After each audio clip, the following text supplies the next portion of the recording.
We begin with the words of J. Wolin. As we come together, let us remember those who have come before us, both known and unknown, and sacrificed so that we could have the opportunities that we have.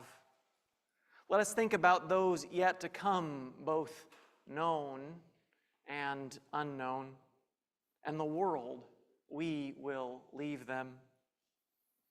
Let us act with our values, the impact of which is both known and unknown. Let us move forward with hope for a world we can imagine and one we cannot fathom. As we light this chalice, let it light the path as we move forward in worship together in freedom.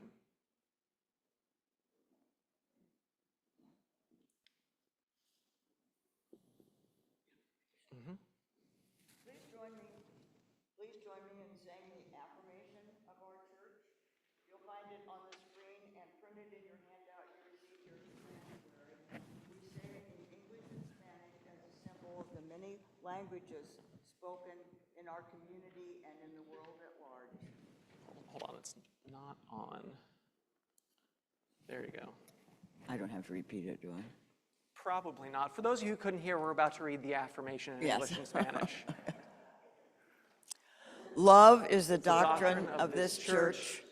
The quest of truth is its sacrament, and service is its prayer.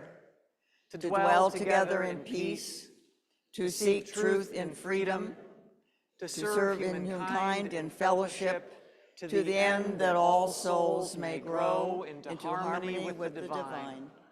This do we covenant with one another. El amor es la doctrina de esta iglesia.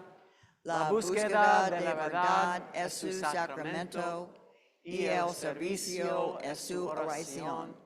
Habitar juntos en paz, buscar la verdad con libertad y servir a la humanidad juntos, con el fin de que todas las almas puedan crecer en armonía con lo divino. Esto es lo que pactamos unos con otros. And I invite you to remain risen as we sing our opening hymn, Circle Round for Freedom. It's number 155 in your gray hymnal. Words, of course, will be on the screen. We'll sing it through twice. For those of you adventurous, there's some harmonies. If you feel confident doing that, I invite you to join in. It's a beautiful song with the harmonies. I know John will be singing one of them. So let's sing.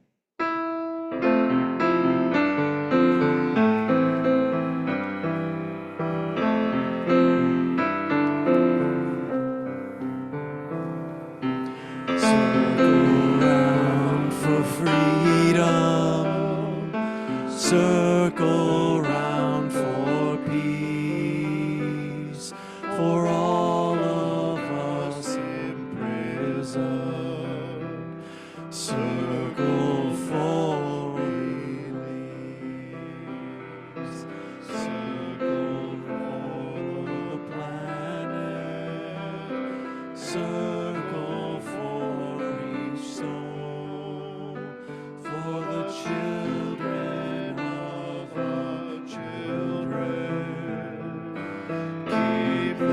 Circle one more time.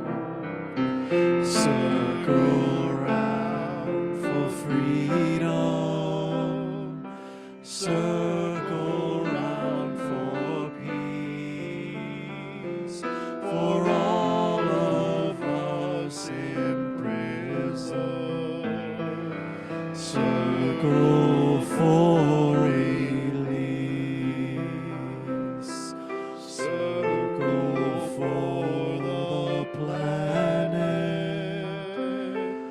circle for each soul, for the children of the children.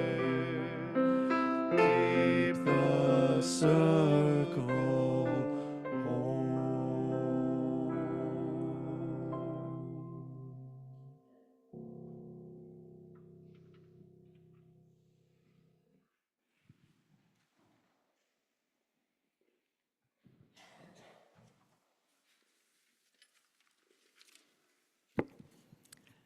We light the candle of land acknowledgement in recognition of the Tamian Muwekma Ohlone indigenous peoples who were the first humans to inhabit and sustain this land thousands of years before settler colonizers arrived.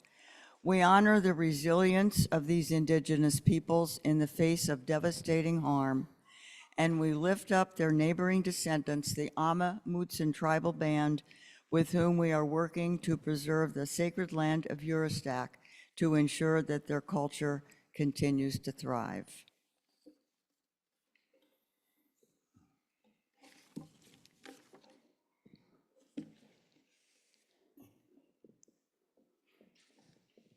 Welcome to the First Unitarian Church of San Jose. We are so glad you chose to spend this Sunday with us, whether it's here for your day, this is your only day or for the rest of your life. Our welcome is broad and deep. Unitarian Universalism is a liberal faith that welcomes diversity of all kinds, including sexual orientation, race, gender identity, ethnicity, physical abilities, education, and economic status. Whoever you are and wherever you are on your faith journey, you are welcome here. My name is Joyce Miller, and my pronouns are she and her, and I'm delighted to be the worship associate for today's service. Please join us after the service for coffee and tea and snacks in the social hall through those double doors. There's a welcome table with information about our faith and our church, and feel free to talk to any of us. There's a nursery downstairs for infants and toddlers. And now let us say hi to the folks that are joining us on Zoom. Our tech team will show us and them, and then them to us. You can wave.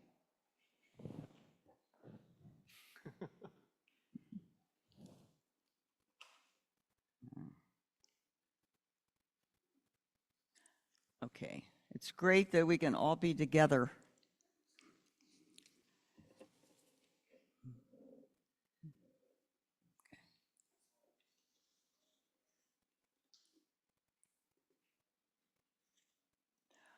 Okay. Today we are talking about freedom and what it means for us in today's world. Our Unitarian Universalist faith is rooted in the freedom of belief and the importance of community in promoting freedom, acceptance, and inclusion for all people. Several of us have been studying the book Authentic Selves, which includes stories written by trans and non-binary folks and their families about their struggles and victories in their lives. Their stories have reinforced for me the importance of love and acceptance and the need for safe places for trans folks to feel free to be their authentic selves. Joey Angelo Morelli, one of the authors of the Authentic Selves, reflects in this way on his experience of being part of the Middle Collegiate Church in the East Village of Manhattan, and I quote, "I love the energy I felt in this church. The ministers were fully committed to justice work." And he goes on to say, "One Sunday night, I sat in a pew under one of the beautiful stained glass windows. I looked up, and written on the window was the date June 6th, which happened to be my Nana's birthday. She had been my best friend and died at the age of 92 shortly after 9/11, which had added to my feelings of emptiness and sorrow. Sitting in that pew that night, I knew that this church had called to me, and I finally had found a place of peace inside myself. I had learned about and felt unconditional love and truly understood that this trans man had a place at God's table." Indeed, Pride, which we celebrate this month, arises from the LGBTQ people's desire for that freedom to live too as their authentic selves, especially at this time when government officials are attacking the rights and freedoms of trans and queer folks. This week, we also mark Juneteenth, the African American holiday and now a national holiday, celebrating the end of slavery, representing a different sort of freedom, freedom from. Yet we know that Black people in the United States have never known the freedom that would come from equality. So in honor of these holidays and questions of freedom in this time of rising totalitarianism, this morning we explore what it means to be free.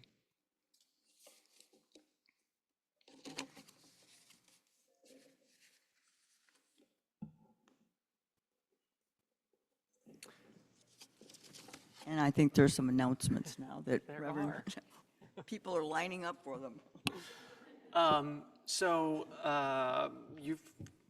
If you've been here for a little while, you've heard about the construction that's upcoming on the interior of our sanctuary. We have a beautiful space outside now, and now the work is coming starting this week. And so to tell us a little bit more about what's happening and what that means for us is Sue, who is one of our building committee chairs.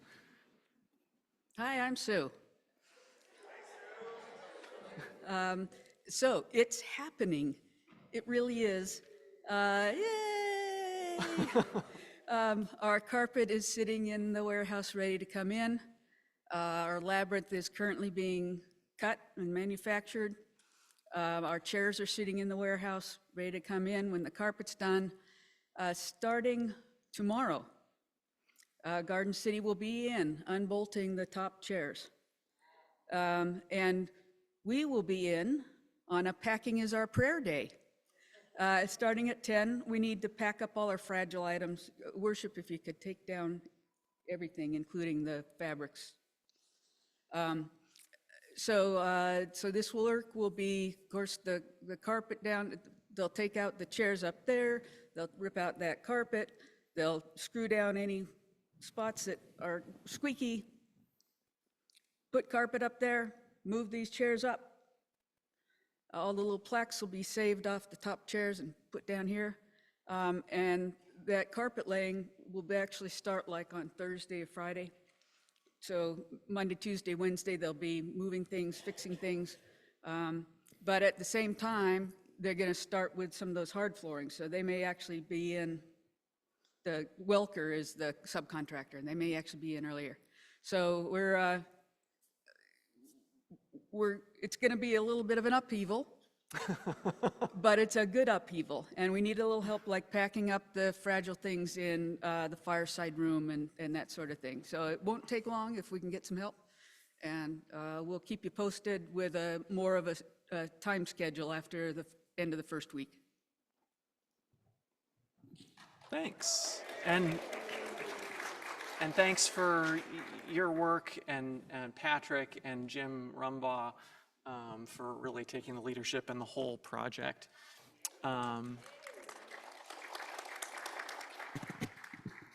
It's great to, actually, I will say I would rather have arrived like the year after it was finished.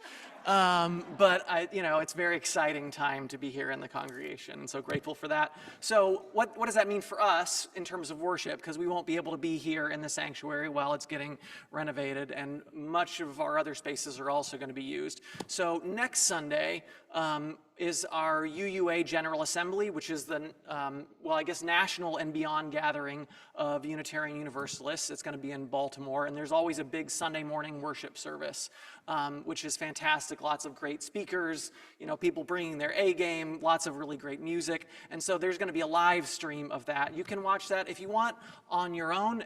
The live stream will start at 8 a.m., but you can watch it on demand whenever you want.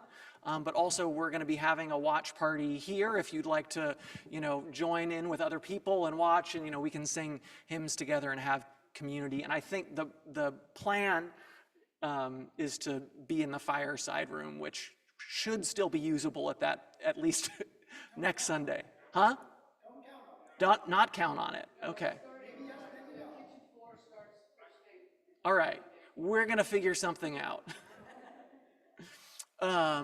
We have options. All right. This is the joy of trying to do all this. Oh, Hattie Porter. Maybe we'll do it in Hattie. Okay, great. And then after that, though, we're going to be worshiping next door at the Corinthian. So this building right next door here.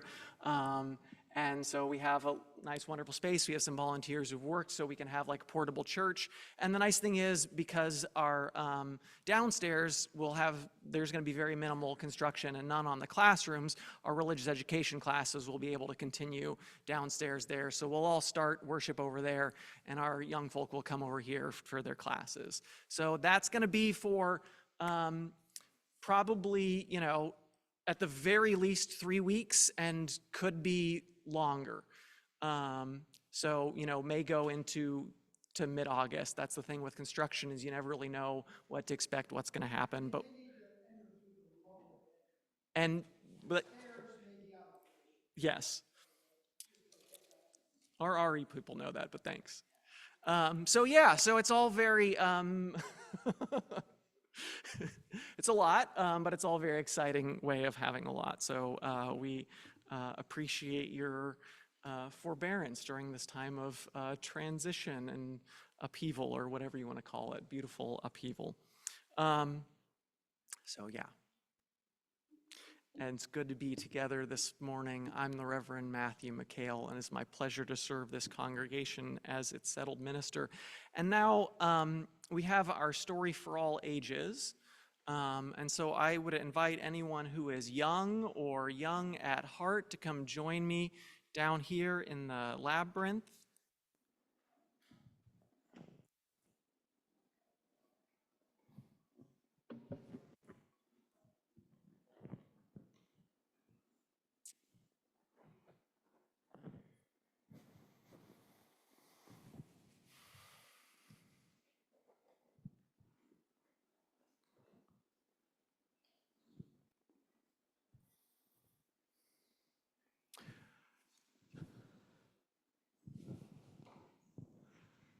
Good morning.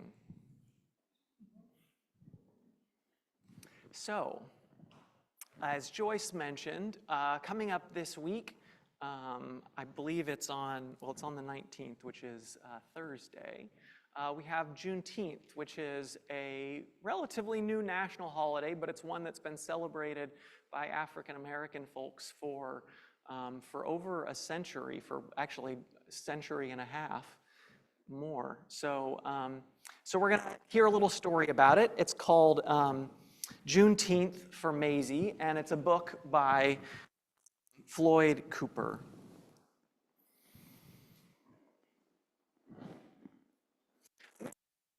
Wants to play outside, but it is too late.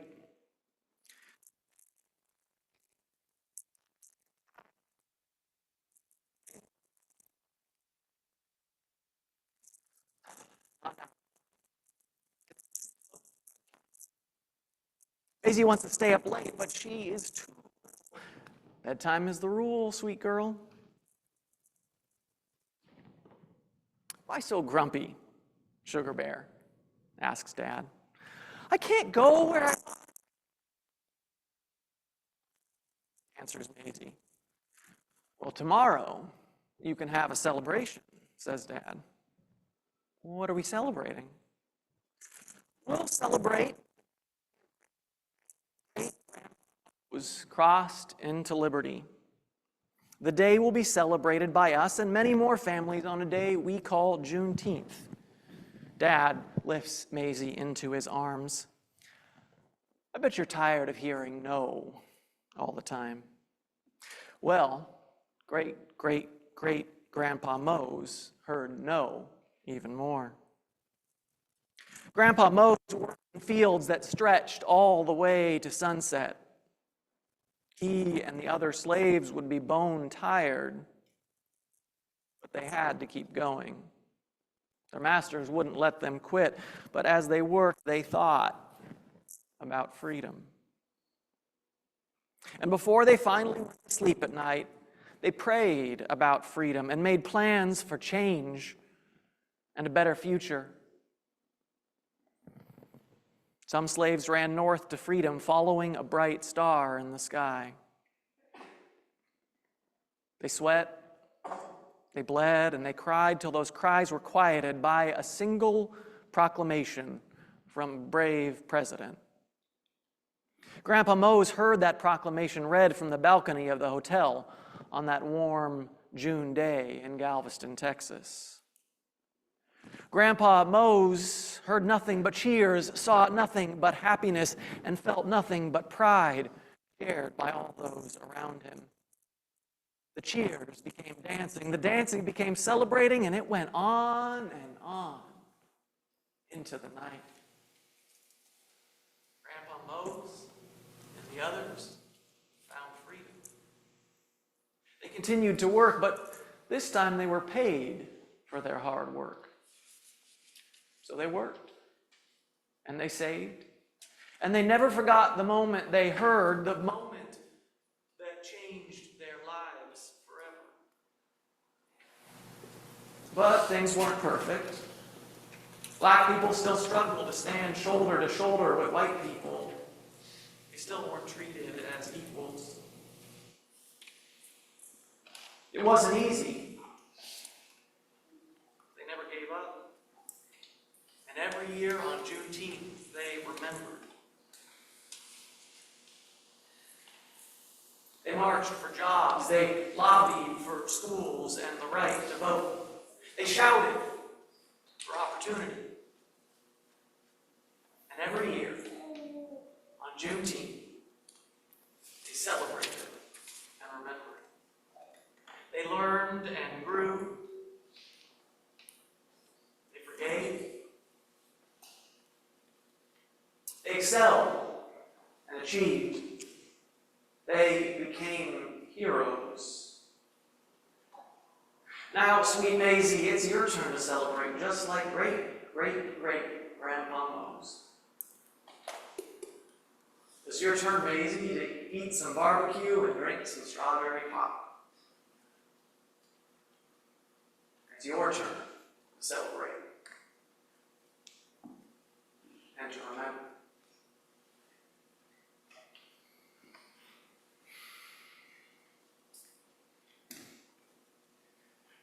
Now, I think Juneteenth is a really important holiday because no matter if that story was true for our ancestors or not, it's an important part of the American story of, we live in this country that promises freedom to all, but Juneteenth is a reminder that freedom was not, still is not always available to everyone. True freedom, true equality.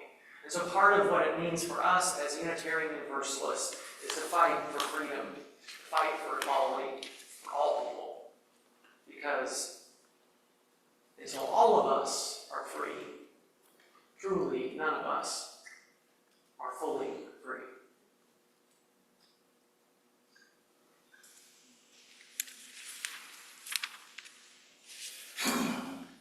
I invite you to now join me as we sing our kids out to their classrooms to join in singing our children's blessing. There's hand motions. You can join me in them if you know them, or even if you don't, they're pretty easy to pick up.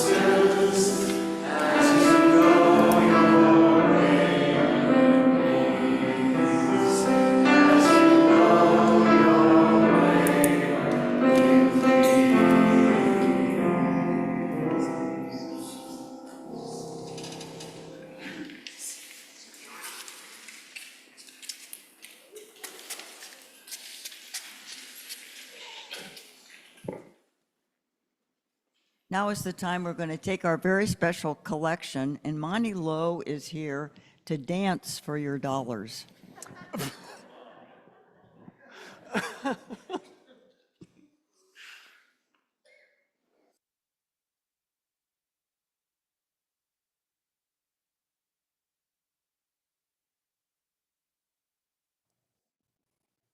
Good morning. I'm Monty Lowe, and I'm also the Zoom host today. That's why the computer's down here. So I have to play my own music. Just to put a plug in for Tech Crew. You guys online. You guys online, if you want to be Zoom hosts, I've done it remotely several times, so it's possible. So the special collection is for the partner church. Partner Church, when it boils down to it, they know us and we know them. They just happen to be on the other side of the earth. And we need to fund our exchanges, because we get to know their children, their grandchildren, they get to know us. And we have this very special connection that's been going on since around 1990, when Connie Hall and Jenny Redfern and Gretchen Thomas, our RE minister, were involved with that and started the whole Partner Church movement, UU-wide. So here we go. We're doing it still. We're going to go back this July 17th to August 1st. People traveling to the Homero St. Martin are Connie Hall and Paul Millison, Eileen Scroden, Jenny Cressman, Asta, Andres, Carol, and myself. So a small group this time, but we're going to have a great, great time. And so we're going to pass the hat. Might as well get the collection plates out. And I thought I'd do a little busking for this. I thought I should do this before I'm incapable of doing this anymore. So without further, oh yeah, I'll explain.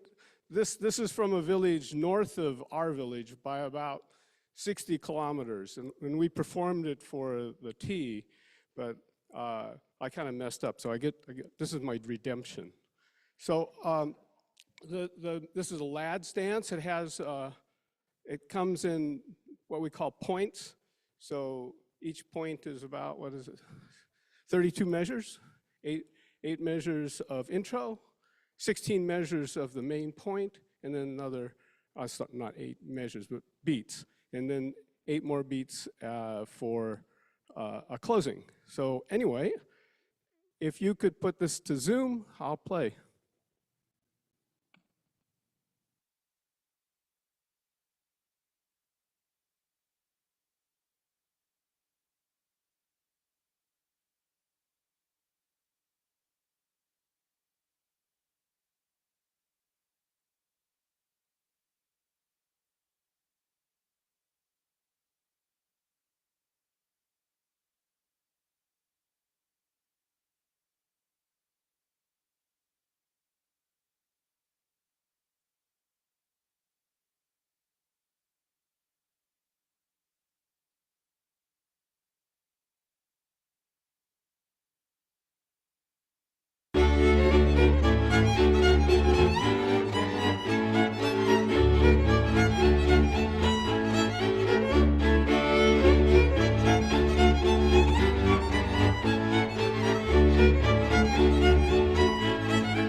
Still going around.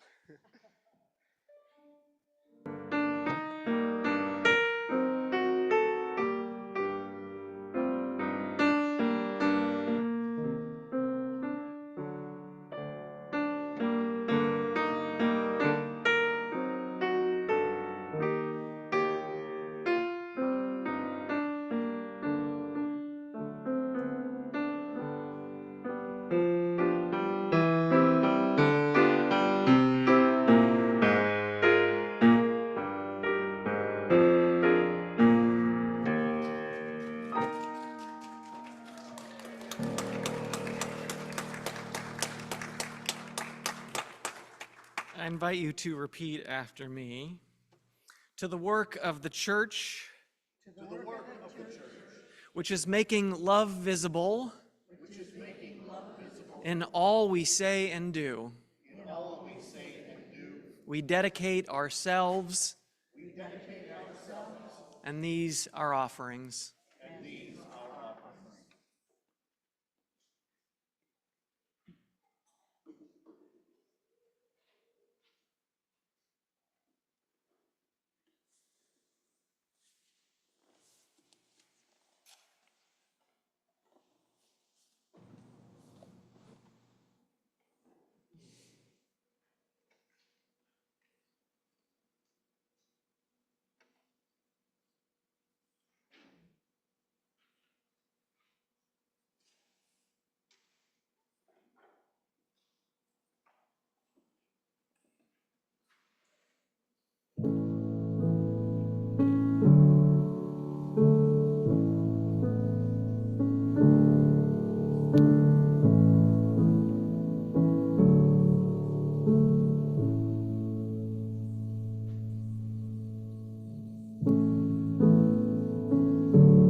Father, Son, locked as one in this empty room,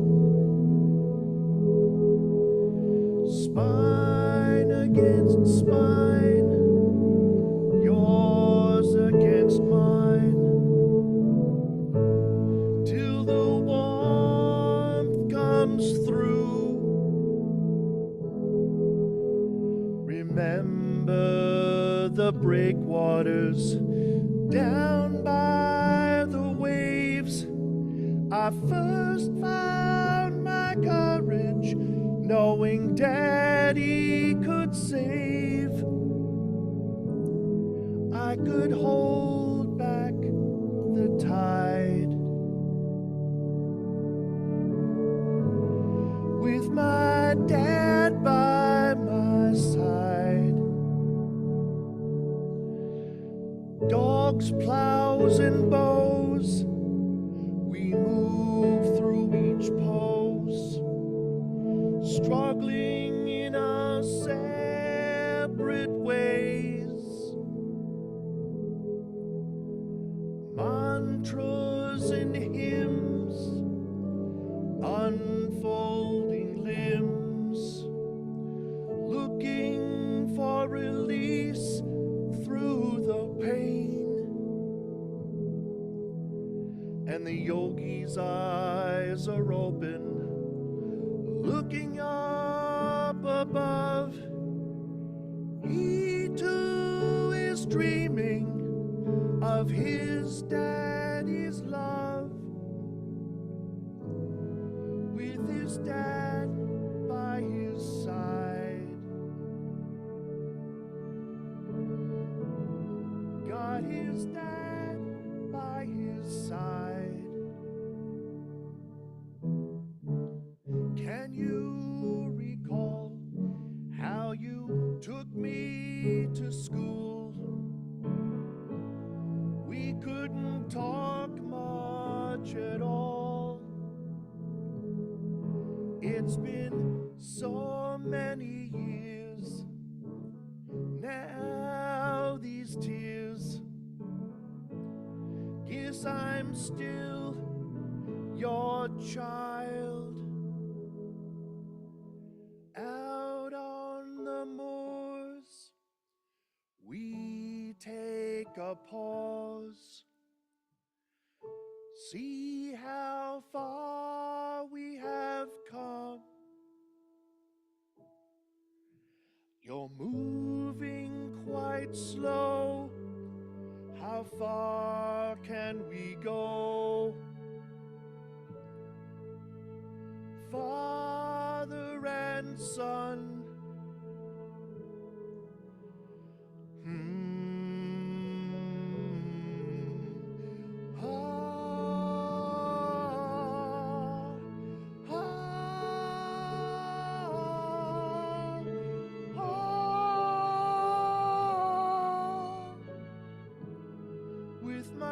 dad by my side. With my dad by my side. Got my dad by my side. With me.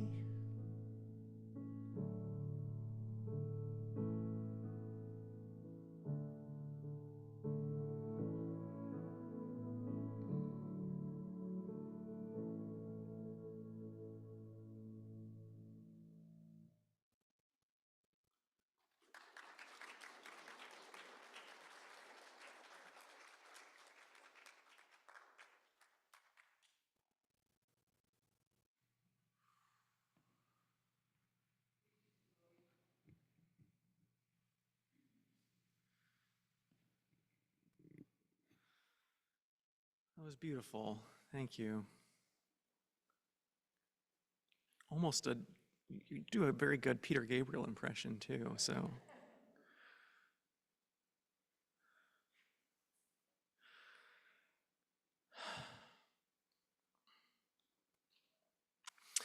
And now we take time to lift up the joys and sorrows, the names and occasions that are on our hearts this morning. In a moment, I'm going to sound this singing bowl, and after I do, I invite you to speak aloud into this space or type into the chat with words overlapping other words. Any joys or sorrows or names or occasions that you would like lifted up into this community in this, our embracing meditation.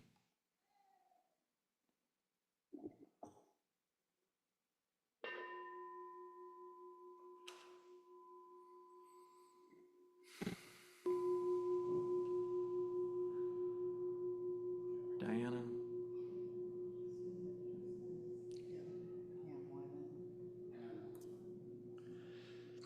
For Axel and Maddie.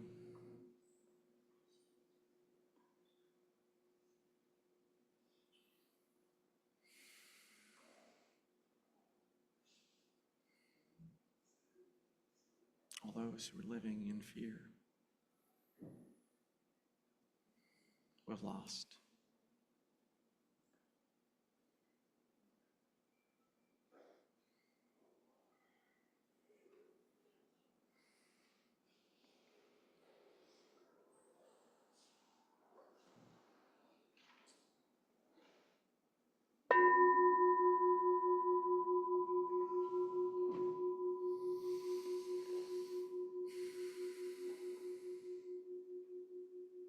All that has been shared and all that is too tender yet to share, and which we hold in the silent sanctuary of our hearts. We offer these into the embrace of this beloved community. And if you need a listening ear, after the service, you can stop by the pastoral care table in the hall where you can light a candle and talk to our pastoral associate of the week. Or you can email pastoralassociates@sanjoseuu.org. Just remember that you are not alone.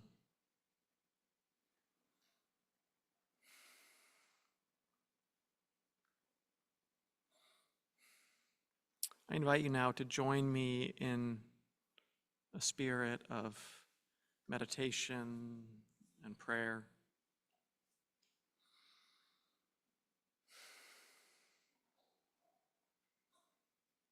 These words are adapted from Douglas Taylor.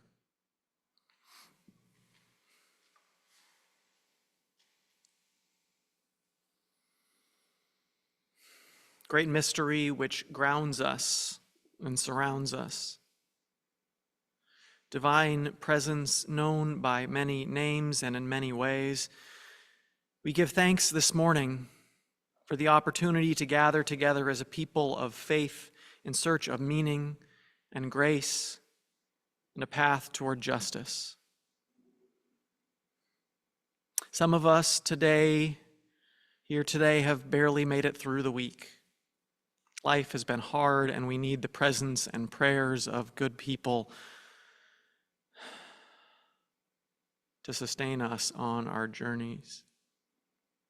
Some of us here today have arrived excited and curious, looking for new ideas and new opportunities to connect and to build something good and beautiful.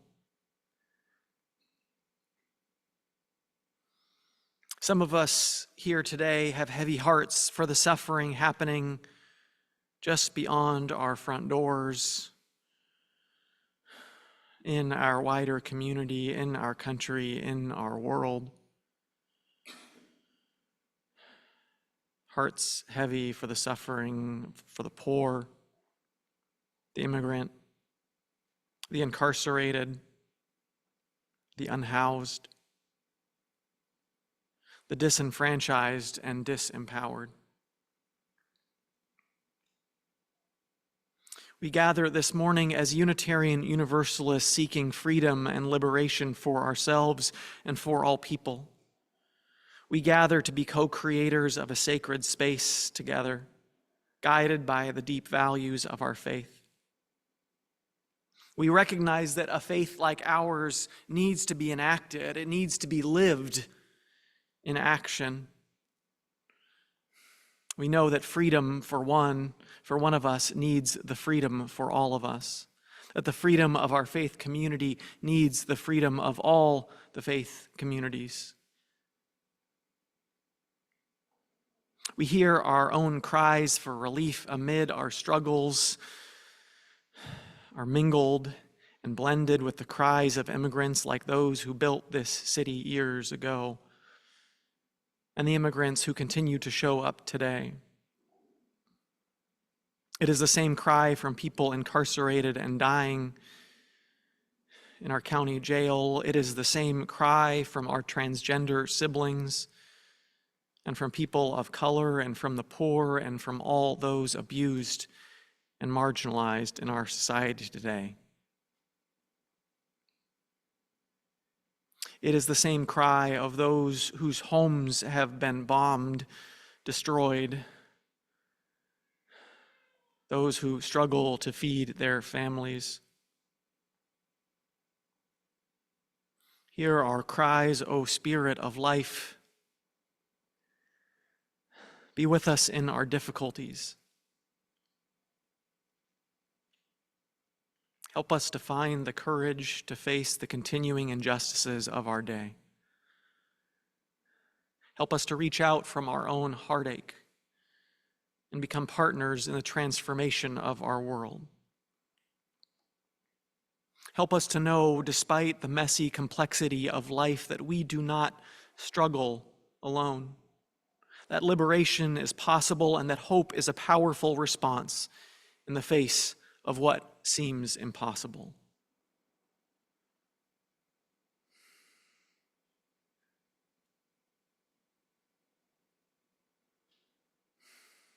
Be thou an ever-present strength on the journey, O Spirit of life, O God, known by many names and beyond all naming.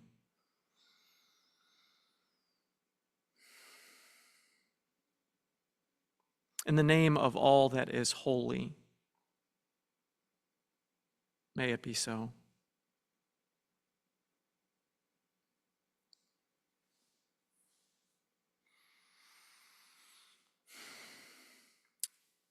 The song Singing for Our Lives was composed by Holly Near in response to the assassination of San Francisco Supervisor Harvey Milk, this nation's first openly gay elected official.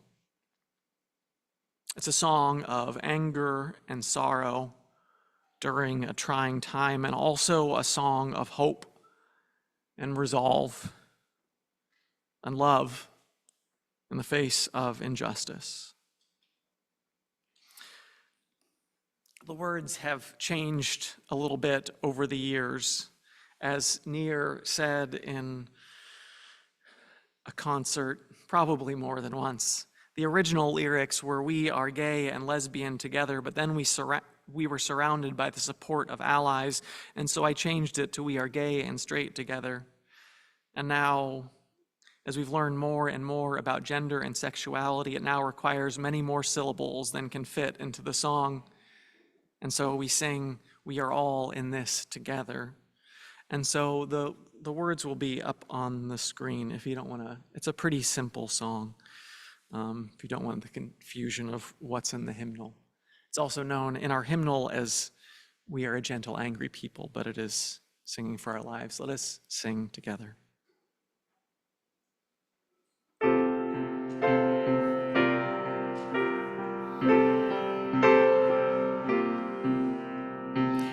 We are a gentle, angry people, and we are singing for our lives. We are a gentle, angry people, and we are singing for our lives. Let's sing. We are just the seeking people. We are singing for our lives. We are just the seeking people. We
are singing for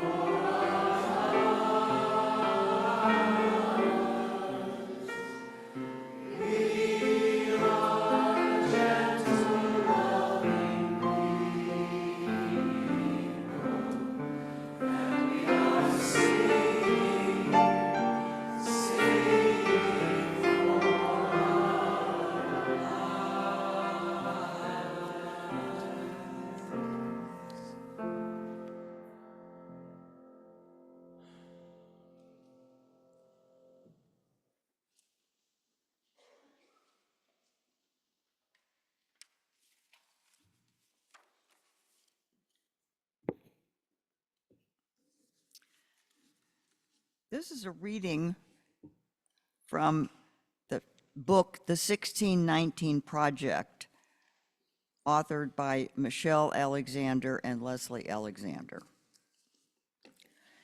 The deep-seated gnawing of terror that Black people might one day rise up and demand for themselves the same freedoms and inalienable rights that led white colonists to declare the American Revolution has shaped our nation's politics, culture, and systems of justice ever since. The specific forms of repression and control may have changed over time, but the underlying pattern established during white vigilante violence, know your place aggression, have histories rooted in white fear, not merely of black crime or black people, but of black liberation. Nothing has proved more threatening to our democracy or more devastating to black communities than white fear of black freedom dreams,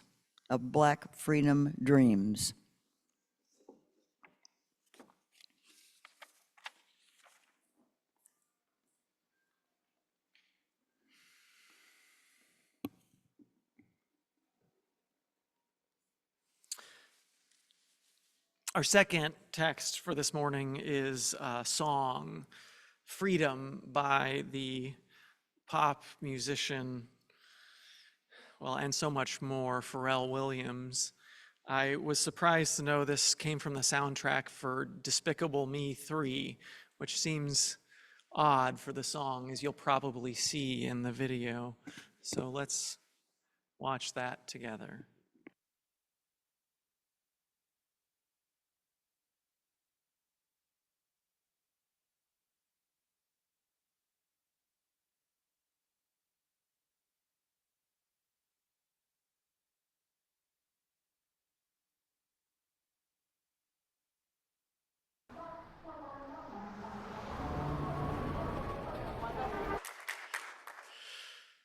You can clap for recording. I mean, it's good. It makes me feel something.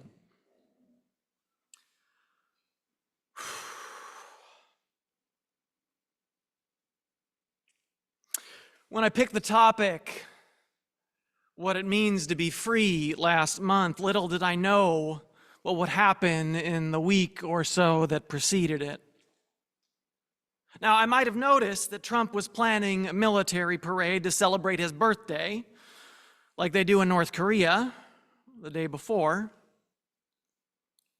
and that there were no King's counter-protests happening on that same day to protest a president who was acting increasingly authoritarian or monarchical. But I couldn't have known that ICE raids would be intensifying, targeting members of our community at job sites and flea markets, Home Depot parking lots, people with no criminal record, which is not to say that people with criminal records are necessarily bad or even dangerous people, that there's such an easily discernible thing as good immigrants or bad immigrants. And yet, they are targeting whomever.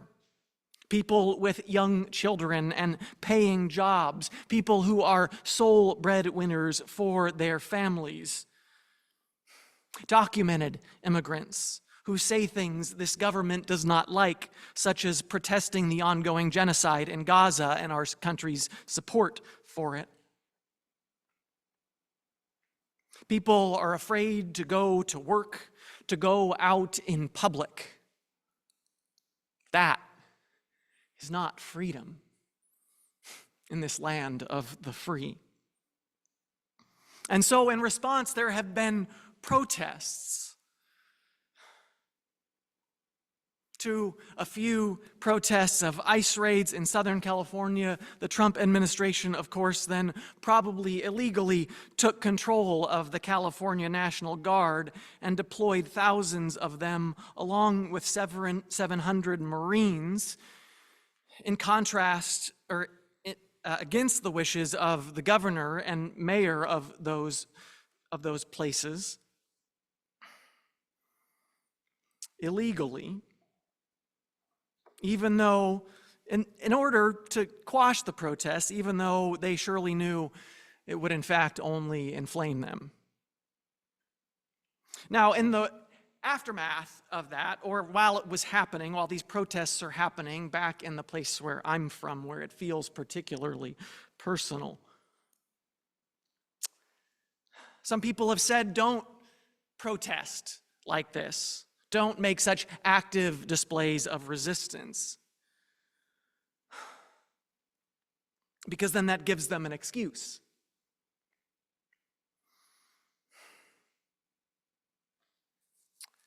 You're only playing into Trump's hand, emboldening him to crack down and indulge in authoritarian tendencies. And it may or may not be a wise decision, but it's easier to say don't respond forcefully when it's not your family member,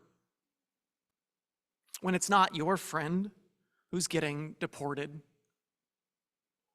maybe to never see them again for the rest of your life.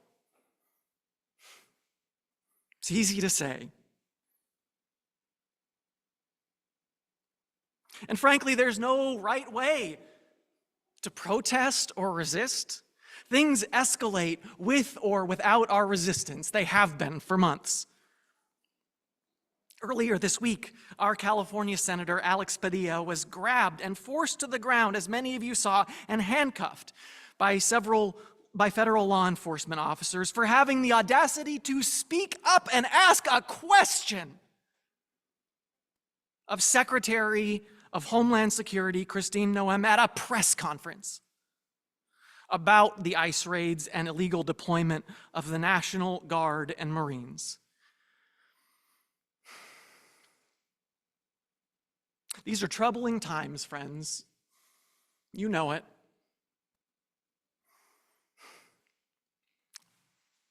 And I was shocked to see that video of them aggressively manhandling them, and yet it felt familiar to see Senator Padilla handled in a way that happens to black and brown men across this country all too routinely, although it often ends much worse for them. Right now, black and brown folks are scared for their lives and for their loved ones.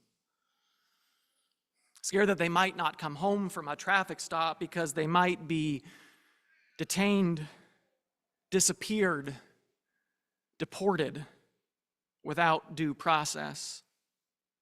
Even those who are permanent legal residents or citizens because they didn't have their papers on them and they spoke with an accent and looked a certain way. Or they worry that they might not even survive that traffic stop, that some police officer will see them as a threat because of the color of their skin and shoot them when they reach for their wallet because, of course, they must be reaching for a gun.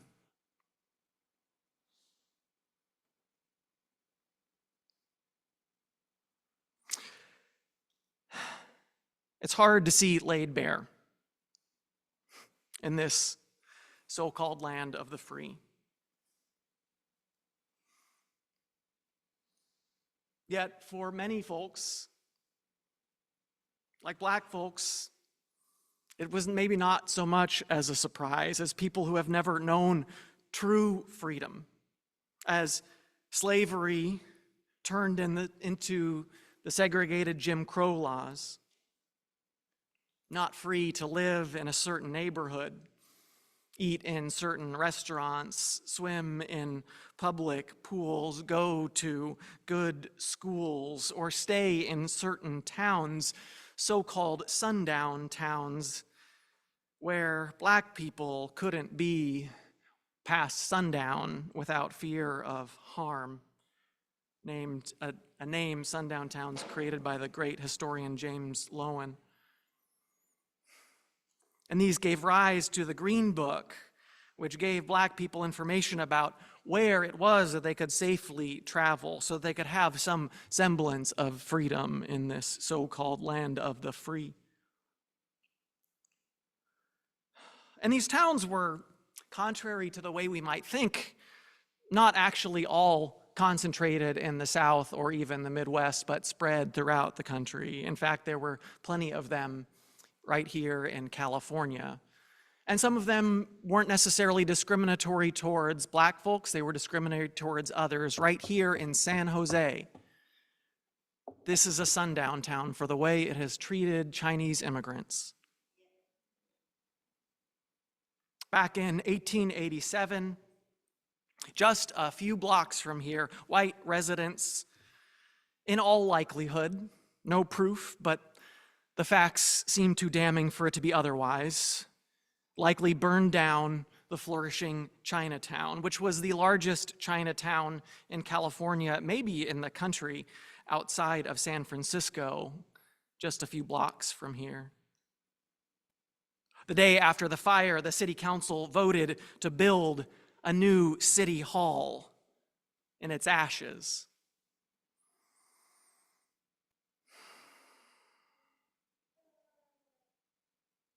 There's never really been freedom in this land of the free. As segregation and Jim Crow became a system of mass incarceration, which Michelle Alexander calls the new Jim Crow. And so I know for some people who have never believed the idea that America is truly the land of the free, that it proclaims to be, that in its best days strives to be, that so many of us want for it to be,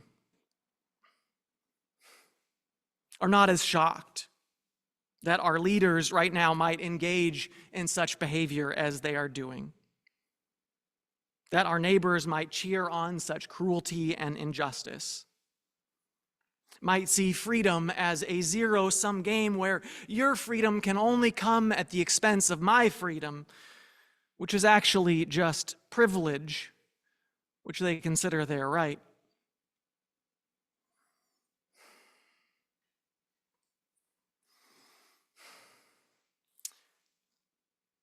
We can't truly have freedom until all are free. There's a quote, a poem I'm sure many of you are familiar with, from the Lutheran pastor Martin Niemöller, who's a German pastor. First, they came for the communists, and I did not speak out because I was a communist, because I was not a communist. Then they came for the socialists, and I did not speak out because I was not a socialist. Then they came for the trade unionists, and I did not speak out because I was not a trade unionist. Then they came for the Jews, and I did not speak out because I was not a Jew. Then they came for me, and there was no one left to speak out for me. Now, what many people who may be familiar with that might not know is Reverend Niemöller's story. So Niemöller actually originally sympathized with Nazi ideology and right-wing ideas, particularly their anti-communist views, and believed that their rise to power would bring about a national revival, that it would make Germany great again,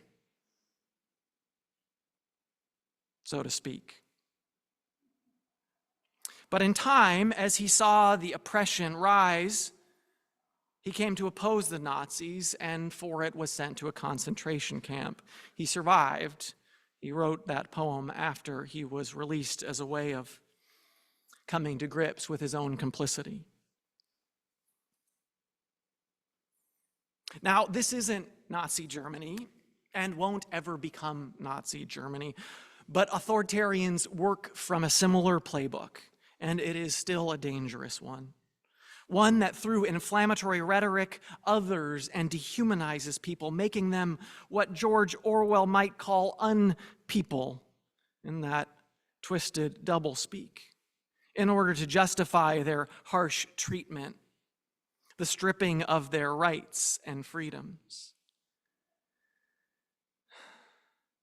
which inevitably leads to more stripping of rights.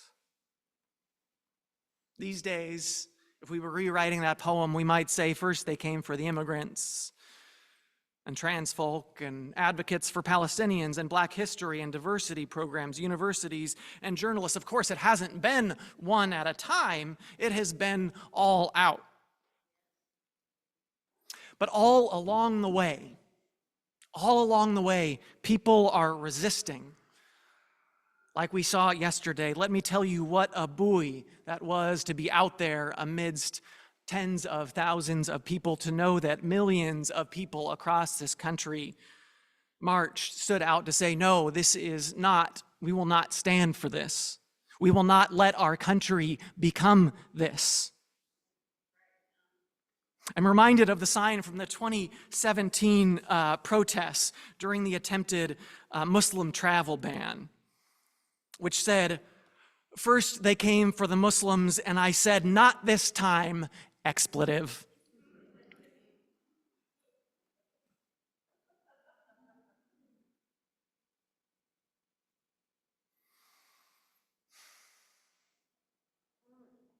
And it makes a difference. It makes a difference. Freedom is something we have to fight for. It's something we have to struggle for. It's something we have to keep working for all of us to be free. Yes. And sometimes good things actually come out of it. I mean, I shouldn't say sometimes. Good things come out of it. Sometimes surprising things. So like even yesterday, even the Trump administration apparently realized that going after immigrants who work here and are integrated into society are harmful. That doing that is harmful. And just yesterday, ICE directed its agents to stop all enforcement on agriculture, restaurants, and hotel workers. Now, I'll take that win. It's only a partial win because of the business interests who are saying, no, you're hurting our bottom line. But I'll take that win where I can get it. Those lives that are protected, those lives that are saved. And know that we have to keep working. We have to keep fighting. We have to do it, and we have to do it together. Freedom is not something that any one of us can have. It is something that only all of us can have. Not until all are free can any one individual may be free.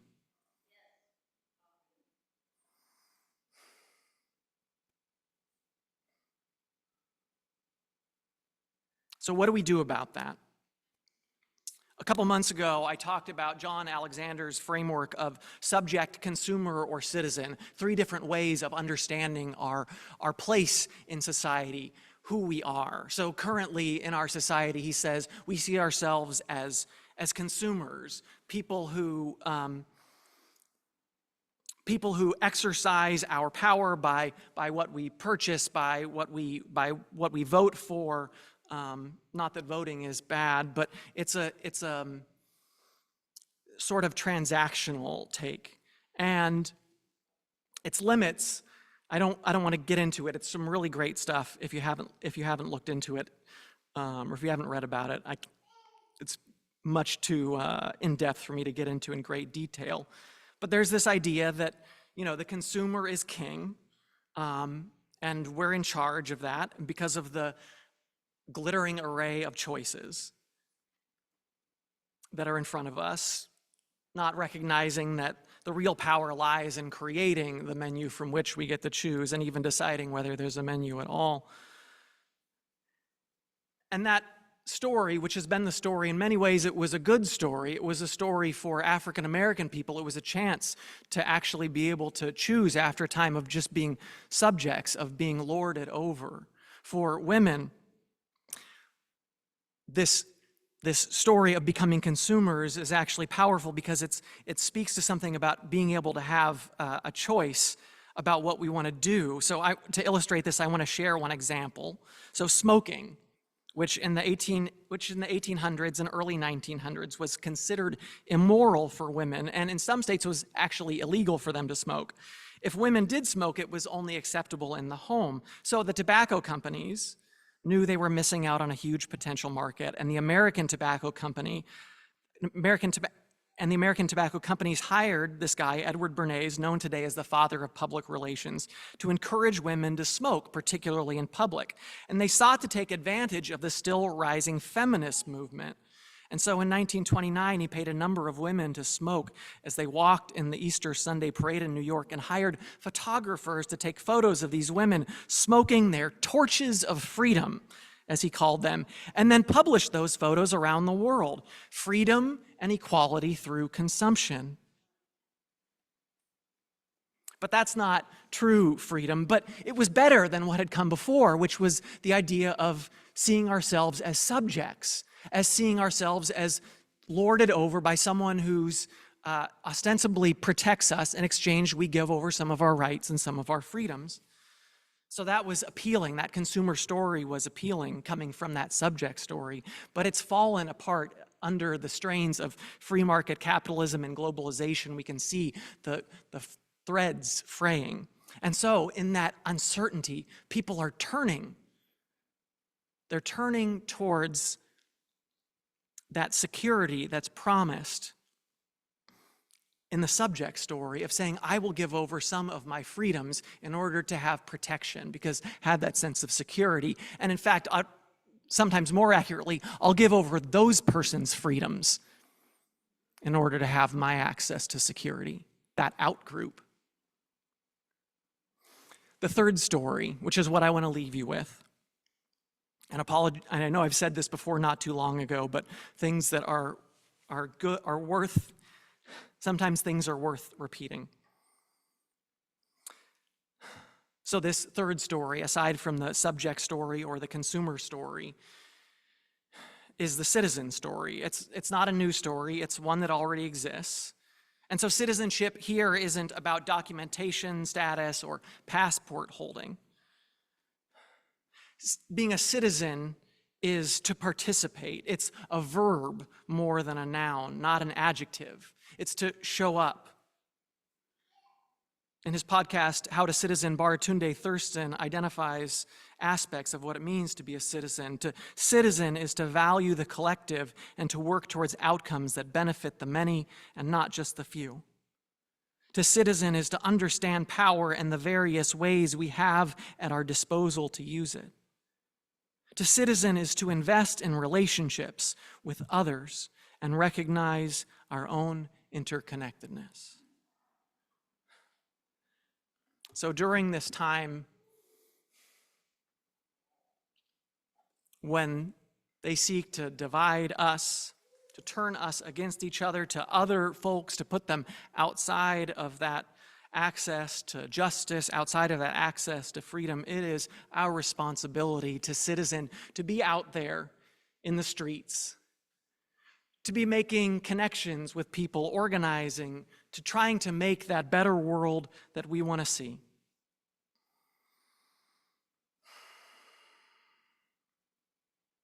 To be a citizen is to have the belief that given the right conditions, it is human nature to want to contribute positively and meaningfully to shape the communities and societies we are part of. And that the capability to make such a contribution is also universal. And so on this day, this counterpoint in some ways to the 4th of July, which is coming up soon, as we look at Juneteenth, what does it mean to be members of our communities? What does it mean to work for freedom? What does it mean to be citizens of our communities, of our country, of our world? How does that call us to show up in the world? I leave you with that question to ponder, and I think you probably have answers in your heart.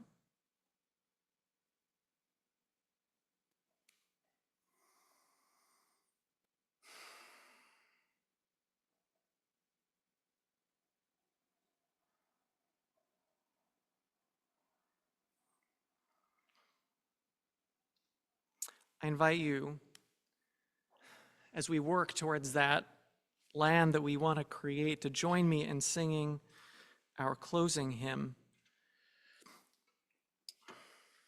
which is I'm on My Way. It's a song out of the African American tradition. It's number 116 in your gray hymnal. It's a song about moving towards that freedom, that place that does not exist yet but is promised.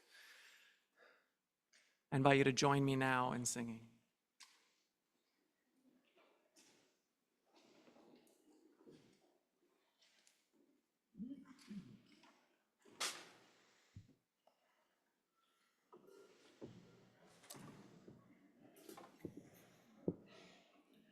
We're going to sing through it all. The whole thing. Clap, move, live.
So I hate to bring the energy down, but we have a special announcement. So I want to bring Ram Kakarala up to share the announcement. So go ahead and take a seat, please.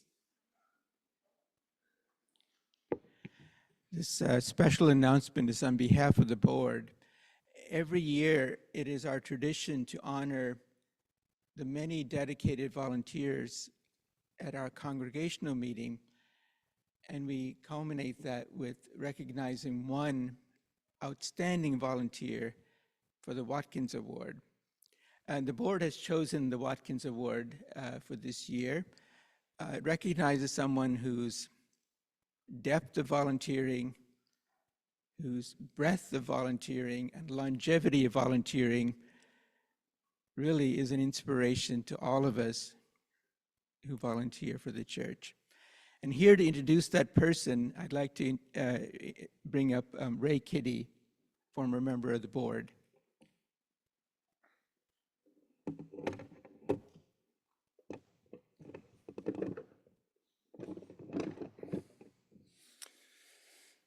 Our Watkins Award winner for this year has been a helpful presence in the church for many years. When one looks at the roles that he has had in the church and the people whose lives he has touched, it is easier to come up with a list of things he has not done. Our Watkins Award winner for this year is Rob Strong.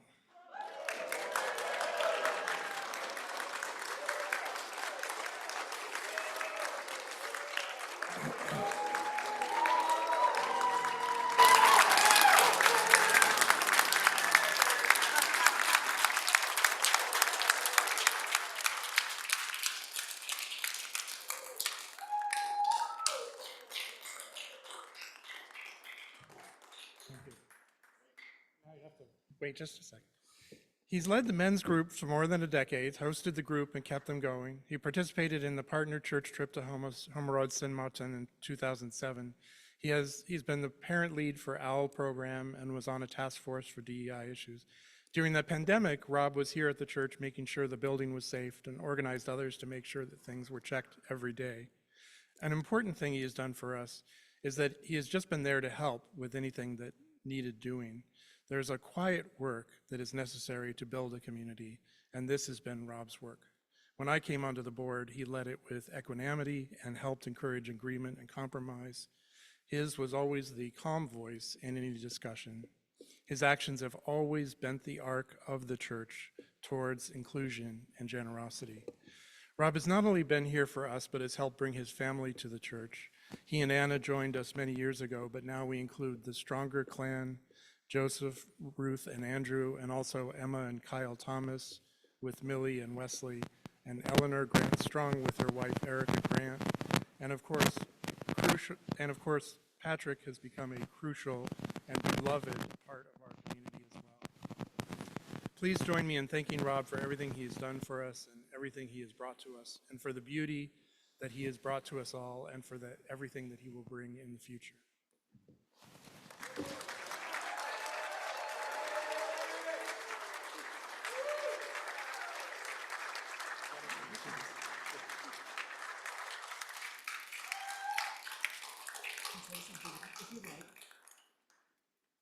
I am amazed. I thought that my contributions to the church were going unnoticed, and so this is just a shock. And I'm so happy. I haven't been able to do as much as I had been doing before, but I'm doing well with my pancreatic cancer treatments. And that's kind of held me down for a long time. Not that, Dad. Not that, Dad. Anyway, thank you all. I love this church. I love being able to do whatever I can, whenever I can, to help it grow and to help it thrive. Thank you.